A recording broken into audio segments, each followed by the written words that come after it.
pag-usapan natin ang aking thumbnail.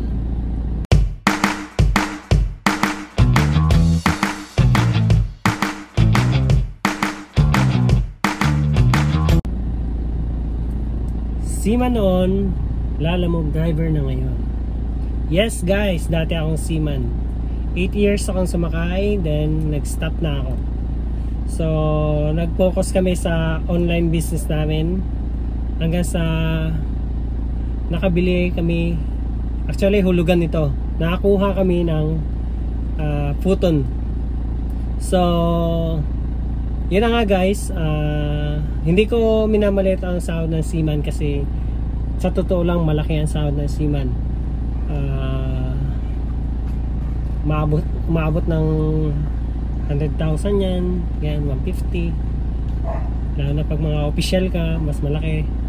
So yun na nga guys, sabi ko sa inyo hindi ko minamaliit yan. Kaso guys, ito ang kagandahan dito, kaya ko mas gusto na lang maging ganito, lalamog driver, kasi kaya mong kitain yun guys dito.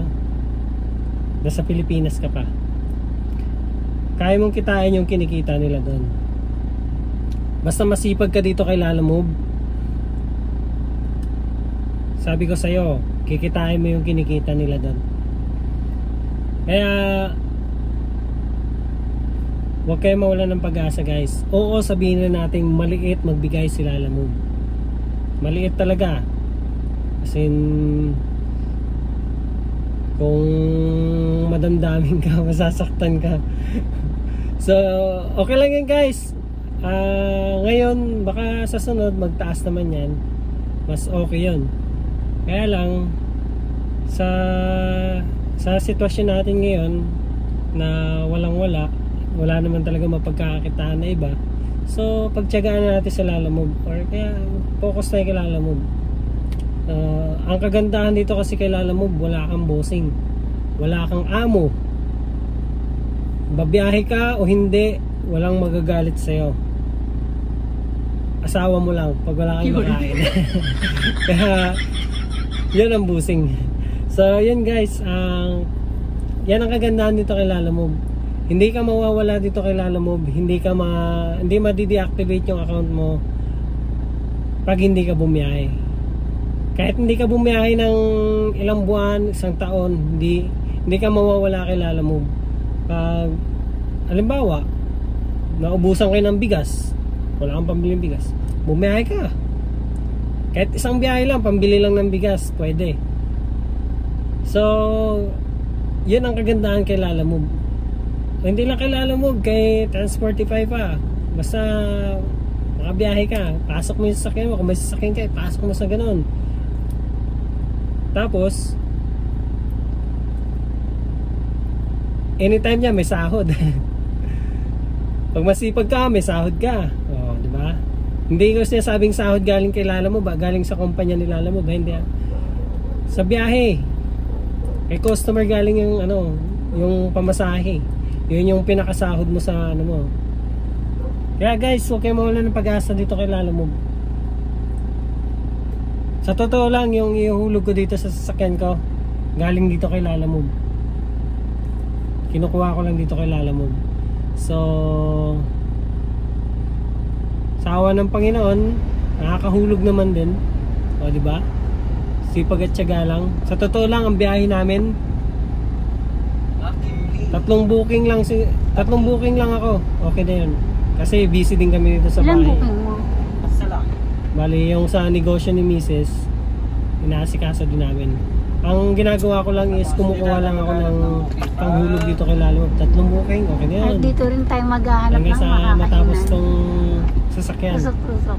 So, biyahe-biyahe lang tayo guys. Walang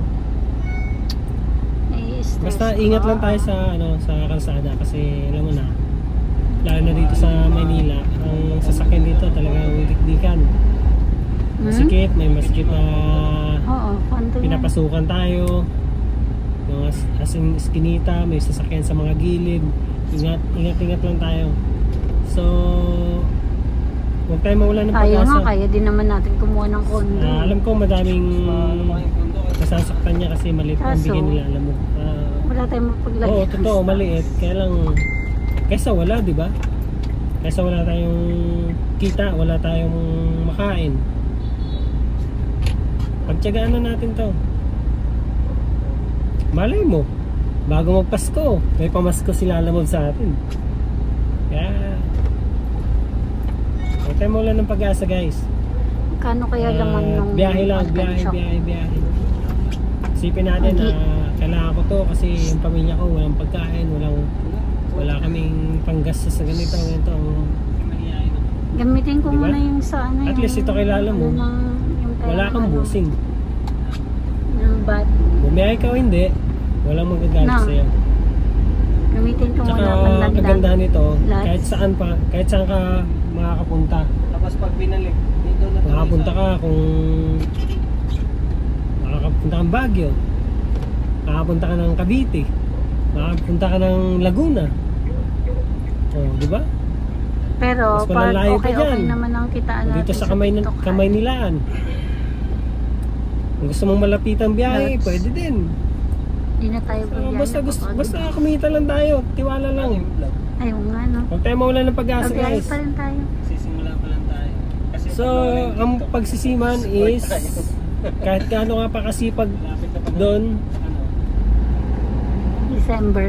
yun at yun pa din ang sahod mo. May kasama kang tamad, pantay lang kayo ng sahod. Ganon din sa mga nag-opisina. Nga no. Masipag ka, may kasama kang tamad, same lang kayo ng sahod. Dito kay Lalamove, masipag ka, kikita ka.